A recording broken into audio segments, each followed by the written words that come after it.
Hello guys and welcome to another video. Today's Tuesday the 7th of March and today we are going to film, edit and get this video out to you so that we can update you on what's going on with the housing market in the UK. And if you like this sort of speed and transparency and this sort of commentary, please give this video a massive like. It really does help me out with the algorithm. And if you haven't already subscribed, why not consider subscribing? In 3 days' time, we're going to be giving away our subscriber dividend portfolio. Another £2,000 went into that today. So that's now sitting at 9,500. I know it says 7.5 up there. And we'll be drawing the dividends for that on the 10th.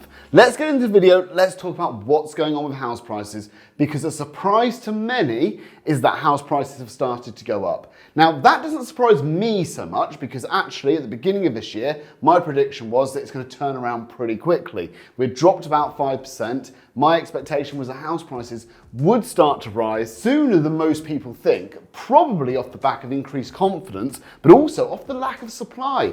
There still isn't that much inventory in the market. But let's talk about what the main headline figures are first of all. What's happening with the graph? So the average house price in the UK right now is sitting at 285,000. That's still down on a peak from August when I think it was about 293, something like that. So we're still down on the peak, but it's 285,000.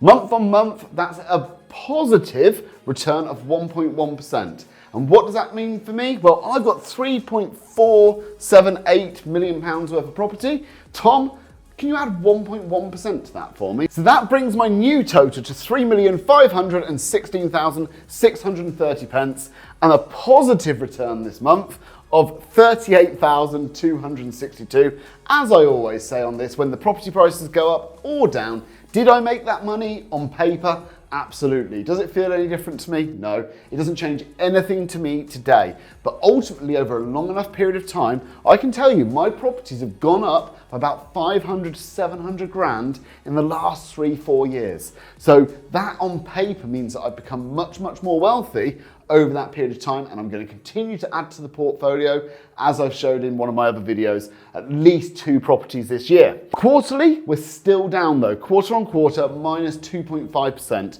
We started to get a bit of forward momentum though. In total, I think we're down, it is 2.9%, so nearly 3% from the peaks, but we're currently down quarter on quarter 2.5%. Year on year, we're in positive territory at 2.1%. So this is what the graph looks like when it comes to what's been going on. We had a big rise into 2022. People got a little bit worried. Prices started to come down and then prices started to pick up at the beginning of 2023. Now really, this could be a false flag and we could start to go back down. And off the back of maybe worsening data, if the Bank of England continues to tighten, mortgage rates go up. But my expectation is that a lot of these factors, that are negatively affecting prices and sentiment are going to start to be removed. And people get used to a new normal very quickly. If the new normal is interest rates of 3.5%, people get used to it very quickly. What they don't like is uncertainty. So I think as long as uncertainty gets pulled out of the market, then I think prices will probably continue to rise at a steady pace. And I think I said in another video, my expectation was that prices would probably reach their peak from last year by the end of this year. And my expectation would continue to be that. Do I still think there are deals out there? Absolutely. And anybody who's watching this video, if you want to go out and negotiate, sentiment in the general market is still negative. There is no question. But house prices are still buoyant because there's not that much inventory. So if you can get to a seller that wants to sell, transactions are still down. We'll go down through that in a minute. We'll talk about how much they're down. Transactions, January versus December, 2.9% down, and year on year, 10.6% down.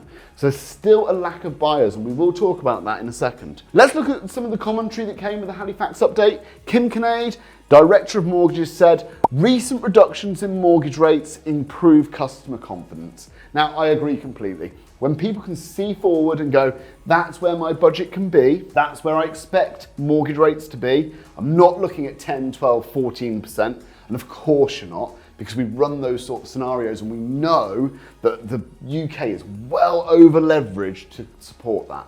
all the nurses are homeless, all the doctors are homeless, all the teachers are homeless, the firemen, they all lose their homes. It's not possible. Ultimately, we know that it's all going to be all right in the end, or we certainly believe it will all be all right in the end. And with that in mind, customer confidence starts to come back when they can see this runaway train is not going to run off the tracks. In terms of cash, she said that the house prices remain 2.9% or £8,500 below their peak in August. Absolutely, we are still down. We're here in the cycle. The question is, which direction do we go from there? More negative news, we probably continue going down a little bit further, maybe another 5%. Positive news, Bank of England slow down what they're doing. A bit of positivity returns to the market. Look at the FTSE 100. We're back to record numbers. Then we probably continue to go back up. So that's the commentary that Kim had. Then we need to look at what the HMRC has given in terms of raw data. So their raw data is January versus December, so month on month. Transactions were 2.9% down, seasonally adjusted. But the really interesting thing for me is year on year. They're down 10.6%, a huge reduction. And part of that, to be honest, is the lack of supply. Part of it is the buyers removing themselves from the market. And I've said it before in a recent video, estate agents are talking to us all the time. There are less and less buyers, and sellers are more and more likely to negotiate. That doesn't mean that the house price that's being listed on Rightmove or the sale price that's being agreed is that much of a bargain in that many instances. But there are occasions where you can get real deals. On to the Bank of England. This is mortgages. This is the health of the mortgage market. This is a huge number. Minus 2.2% month on month, not year on year. Year on year, minus 46%. People are worried about mortgage rates, no question. Year on year, we are minus 46% on mortgages agreed. So that tells us that people looking forward are more and more worried about mortgages and not necessarily wanting to fix at current rates. RICS, now these guys are looking at demand. So we're looking at minus 47% for buyers and minus 14% for instructions. That instructions number was minus 23% last month. So we are looking at things starting to stabilise a little bit. And my expectation, as it always has been throughout this drop, has been that things will stabilise, create a new equilibrium, and will continue the route of increasing asset values over time. It's always been the case. The market never goes like that in a straight line, but it's always been the case that it goes like this and meanders its way up. And that is because inflation is essential to economies. We have a target of 2% regardless of anything else. Property prices should increase by inflation because the cost of actually building them and the cost of the land and the relative cost of everything else will mean that over time they have to become more valuable. And I remember talking to people about it, how much did your mum pay for her house or your grandparents? And you look forward and you go, well, in 50 years, that house that currently is 200 grand, it's got to be £1 million.